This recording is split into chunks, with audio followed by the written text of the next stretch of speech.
And so it's 1:30 on Monday afternoon. This is Business Incorporated. I'm Eni John McCoy. You're welcome to Business Incorporated. This is what we have for you today. Ahead of the summit BRICS summit in Johannesburg, South Africa. South Africa has approved expansion of the group.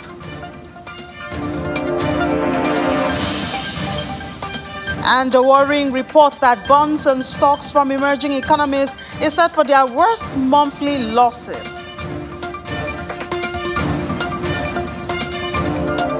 Kenya and South Sudan sound memorandum of understanding for fiber optic cable.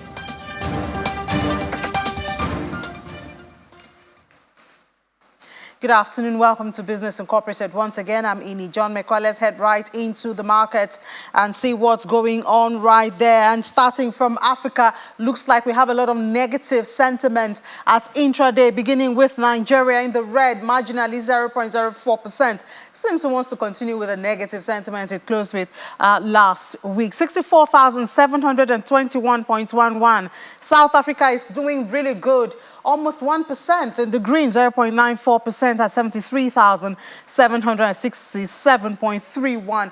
We look at other parts of the region there. We see EJX of Egypt also following what Nigeria is doing. 0.65% is the worst drop there at 19,915.70.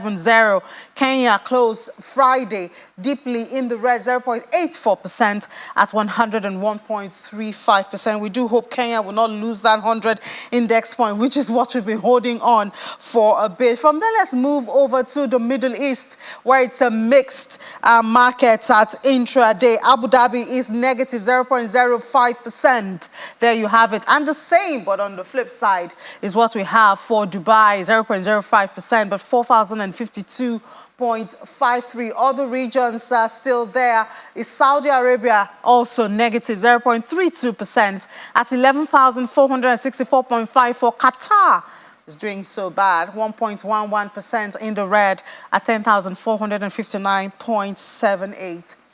Well, let's move over now to outside the market just for a bit. Germany can be seen as the birthplace of a movie industry, but the sector is experiencing problems, especially in and around Berlin. We have Lars Holter now to tell us more about this. Hi, Lars. Good afternoon. What's happening in the movie industry over there?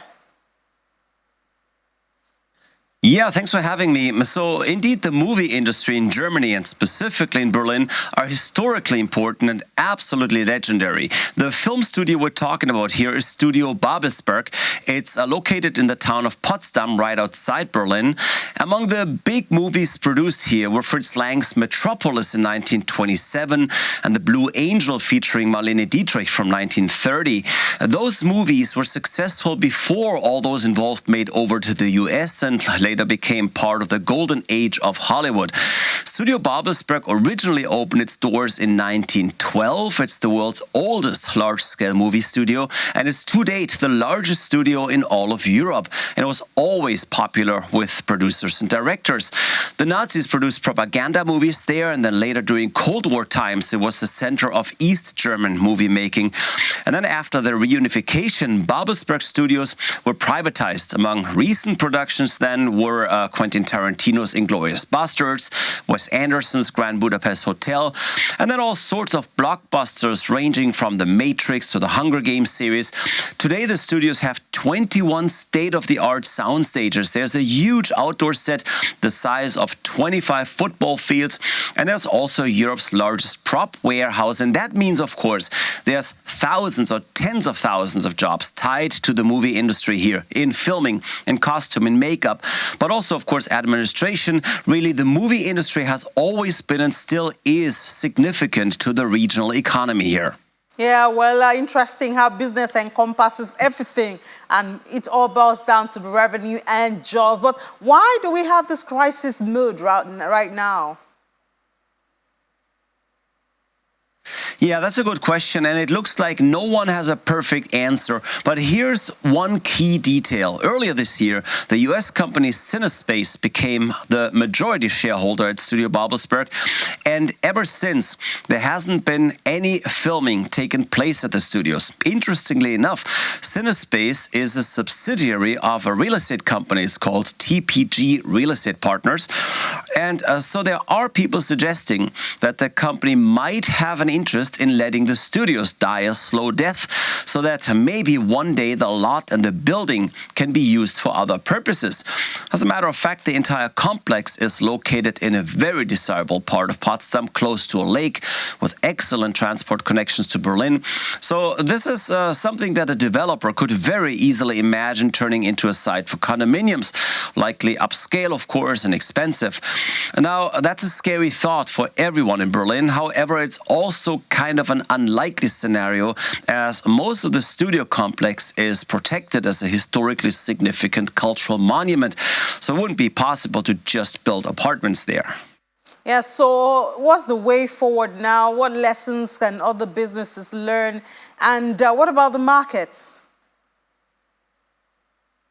Well, German Chancellor Olaf Scholz paid a visit last week, and that could be a sign that the government is making an effort to rescue the studios. One option would be to give further tax breaks to the film industry. Now, that seems to always be the way to go, and it's unclear if tax breaks will bring productions back. After all, Hollywood is currently dealing with a double whammy of a writers' and an actors' strike. At the same time, TV production companies have been squeezed by falling advertising revenues. And then we're looking at streaming services. They've had a few great and extremely productive years, but they've also recently cut their budgets. So it seems there is a major problem in the industry, with Studio Babelsberg just experiencing some of the symptoms. But there is definitely also that other side. Selling off a majority to an investor with doubtful motives could be a major problem. And that is likely a lesson we should learn. As attractive as it may seem to cash in on a deal, you tend to lose control. And now in many other businesses and markets, in communications, high-tech, robotics, engineering, it wasn't usually the Americans, but rather Chinese investors in recent years who bought up companies in Germany. But the problem is always the same. Money is coming in, but product, services, know-how is going elsewhere, and it leaves Germany as an industrial powerhouse poorer and weaker.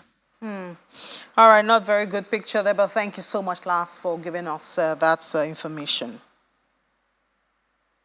Let's move over to the United States, where stock futures were higher on Monday as Wall Street tried to recover from another weekly decline.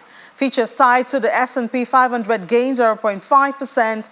Dow Jones Industrial Average futures rose 125 points, and that's about nearly 0.4%. Meanwhile, Nasdaq 100 futures climbed 0.7%. This week, investors are anticipating an address on Friday from Federal Reserve Chair Jerome Powell at the central bank's annual symposium at Jackson Hole, Wyoming, and we'll see, of course, reactions to that afterwards. In Asia now, markets are mixed as China slashed its one-year loan prime rate but kept its 5-year rate unchanged on Monday. Japan's Nikkei 225 rebounded and gained 0.32% to close at 31,565.64. The Topix rose 0.24% to finish at 2,241.49. Hong Kong's Hang Seng Index slipped 1.8% in its final hour, while the mainland Chinese markets were also in negative territory. In Australia, the S&P 500 AX 200 slipped 0.46% to fall to its lowest point since July 11 and close at 7,115.5. But other markets were all up. South Korea's Kospi gained 0.17% to snap a 6-day losing streak, while the Nasdaq closed 1.3% up. Global oil space now prices edge higher on Monday as tighter supply reflected in fewer exports from Saudi Arabia and Russia and high heating oil prices outweighed concerns about global demand growth amid high interest rates. Brent crude climbed 76 cents to $85.56 a barrel, while U.S. West Texas Intermediate crude was at $82.01 a barrel. And that's up 85 cents. The September WTI contract expires on Tuesday, and the more active October contract gained 78 cents to $81.44 a barrel. Both front-month benchmark prices snapped a 7-week winning streak last week to post a weekly loss of 2% on concerns that China's sluggish economic growth will adversely impact oil demand and the possibility that U.S. interest rate hike cycle is not over yet. Metals market now. Gold held around 5-month lows on Monday, pressured by higher bond yields as market geared up for the Federal Reserve's Jackson Hole Symposium for clues on where interest rate might settle. Spot gold was largely flat at $1,887.70 per ounce. U.S. gold futures added 0.1% to $1,917.70 per ounce. Gold grazed its lowest since mid-March at $1,883.70 last week as buoyant economic data raised bets for higher for longer U.S. interest rates, reducing demand for the non-yielding commodity. The world's largest gold-backed exchange-traded fund, SPDR Gold Trust, said that its holdings rose 0.3% on Friday, reporting its first inflow in a month. And now we move to South Africa, where the President, Cyril Ramaphosa, has expressed his full support for the expansion of socio-economic bloc BRICS, revealing that a number of countries have applied to join the initiative. Mr. Ramaphosa made these remarks during a late-night address to the nation yesterday, Sunday, in anticipation of the upcoming summit at the Sandton Convention Center, Johannesburg, scheduled for the next 2 days. He announced that the country will be hosting leaders from across Africa and various other countries of the global south, with the formation currently consisting of South Africa, Brazil, India, China, and Russia. That's the BRICS. The BRICS alliance has attracted attention, with Ramaphosa revealing that over 20 countries have submitted formal applications to become part of the bloc. The 15th BRICS Summit will discuss a number of issues, including the important issue of the possible expansion of the membership of BRICS. More than 20 countries from around the world have formally applied to join BRICS, and several others have expressed an interest in becoming part of the BRICS family. South Africa supports the expansion of the membership of BRICS. The value of BRICS extends beyond the interests of its current members. For its efforts to be effective, BRICS needs to build partnerships with other countries that share its aspirations and perspectives. An expanded BRICS will represent a diverse group of nations with different political systems that share a common desire to have a more balanced global order. In addition to other African leaders in attendance, we will also be welcoming leaders from several countries of the global south whom we have invited. These include countries from the Caribbean and South America, from the Middle East, from West Asia, South Asia, and Southeast Asia as well. This BRICS summit is particularly important as it is being held as the world is confronted by fundamental challenges that are bound to determine the course of international events for years to come. Our world has become increasingly complex and fractured as it is increasingly polarized and competing with each other in various competing camps. Multilateralism is being replaced by the actions of different power blocs, all of which we trade with, we invest with, and whose technology we also use. It is for this reason that South Africa continues to advocate for an open and rules-based global governance, trade, financial, and investment system. It must be a system that does not depend on the exercise of power or unilateralism, but by advancement of the interests of the peoples of the world. It is in this rules-based system that we seek to advance African prosperity and industrialization. We seek to change the rules to be fairer, but ultimately we want to promote an open system of economic and political relations.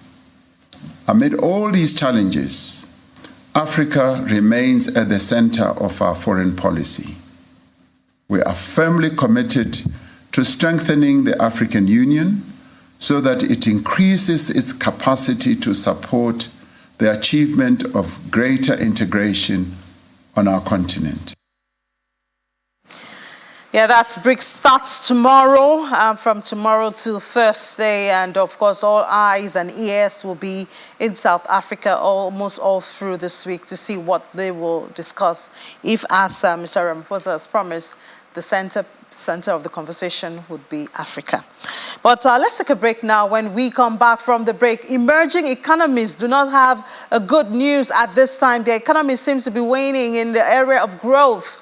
What's going on? We'll discuss after this break. To stay with us.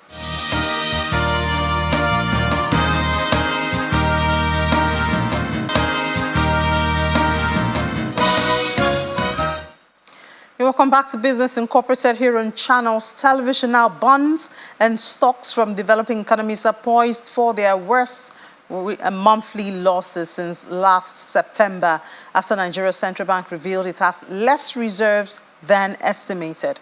Outside won primaries in Argentina, and the presidential candidate was assassinated in Ecuador. All of this is a threat, have become threat to the economy of emerging economies. And we have to look more into this.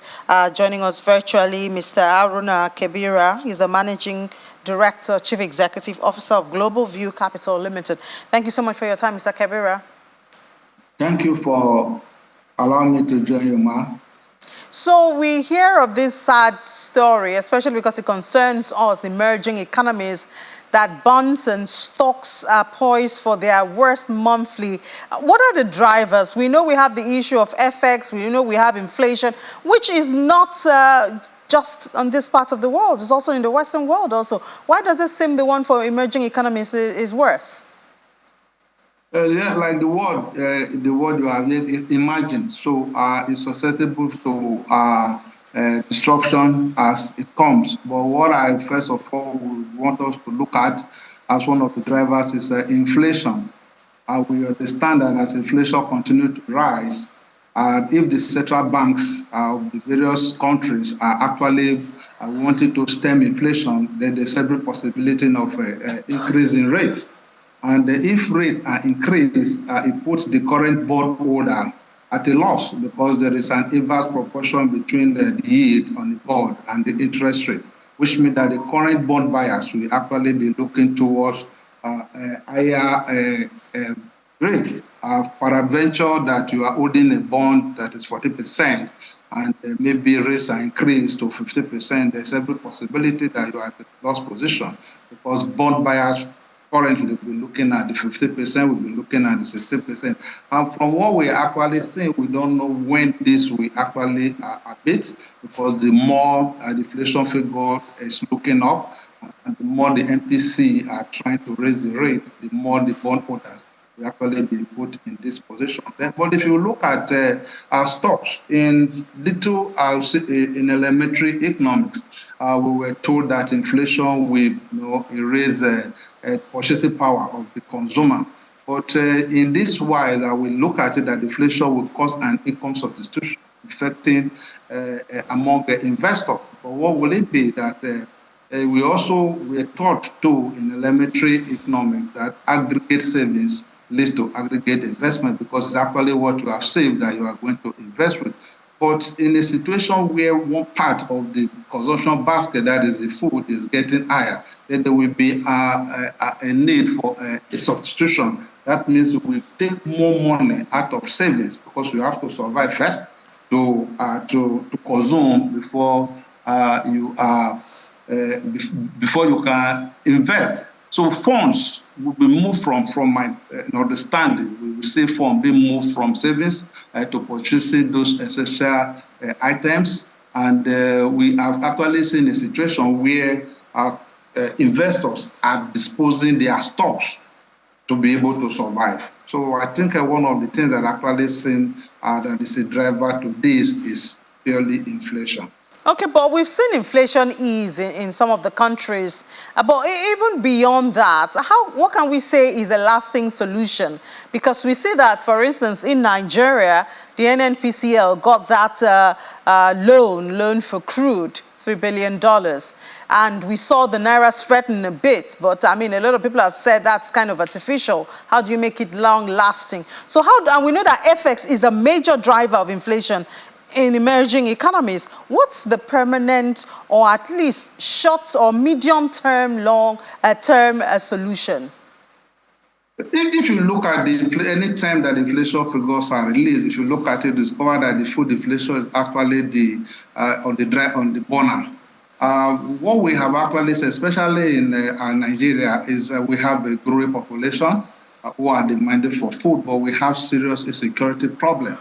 And this insecurity problem, sometimes it will prevent the farmers from producing the food. In a situation where they are even produced, we don't have infrastructure to move them from the point of production to the point of consumption. So as much as where there is that problem, inflation will continue to look up. And there is this over-dependence on import. Nigeria is all import, and the only thing we export is crude oil. So as much as we don't produce locally, to substitute for import, the inflation problem will continue to look up. So what I will say, especially what the CBN was about to do, was intervention in the area of agriculture. If peradventure this current government is able to stem the insecurity that is prevalent throughout the country, and farmers are be able to go back to the farm, especially when there is subvention, so that they will be able to produce. And the infrastructure are put in place where this produce goods and move from point of production to point of need, especially cities like Lagos. But we understand what normally happens during the time of harvest, that when these goods move and block into the cities, the prices of goods are crashed down. And when the price of food is begin to be moderated, we discover that largely inflation will begin to moderate. And when inflation is begin to moderate, then they have a multiplier effect on every other sector in the economy. All right, Mr. Haruna Kebira, thank you so much for that. We certainly look forward to the days when Nigeria, among other emerging economies, will reduce its imports, and that, of course, will reduce the demand for the dollar and strengthen the local currency. Thank you for your time, Mr. Haruna Kebira, Managing Director, Chief Executive Officer of Global View Capital Limited. All right, now let's move to where Kenya and South Sudan have signed a memorandum of understanding on fiber optic cable. President William Ruto made the remarks at the State House in Nairobi, the country's capital, where he held talks with the president of South Sudan, Salva Kiir. He said the two countries are pursuing joint infrastructure projects to enhance regional integration and boost trade. He explained that Kenya is committed to strengthening bilateral relations with South Sudan for the mutual benefit of the citizens of both nations. President Ruto said that Kenya and South Sudan have also agreed to exploit the Africa Continental Free Trade Agreement that's after to increase trade between the two nations. Still in Kenya, it is among the top 3 countries in Africa with a bigger portion of fintech funding in the first half of 2023. And this is according to AfriDigest Fintech Transactions Database. Kenya's share of the fintech funding in the first half of 2023 stands at $280 million from 13 deals. Egypt and South Africa are leading at 402 million and 304 million from 7 and 11 deals respectively. In the first half of 2023, 75 fintech startups in Africa announced raising $1.2 billion in risk capital across 85 transactions. Nigeria, Rwanda, Guinea, and Tanzania fintechs raised $90 million, $6 million, $3.3 million, and $2.6 million, respectively. Zambia, Morocco, Ethiopia, DRC, and Ghana fintechs raised $1.6 million, $1.2 million, $1 million, and $500,000, as well as $200,000 each for those countries. Fintechs gaining some grounds there, making money in Africa. We want to see more of that, obviously. Thank you so much for being a part of Business Incorporated today. We'll do it again tomorrow. I'm Ini John Mekwa. Enjoy the rest of your day.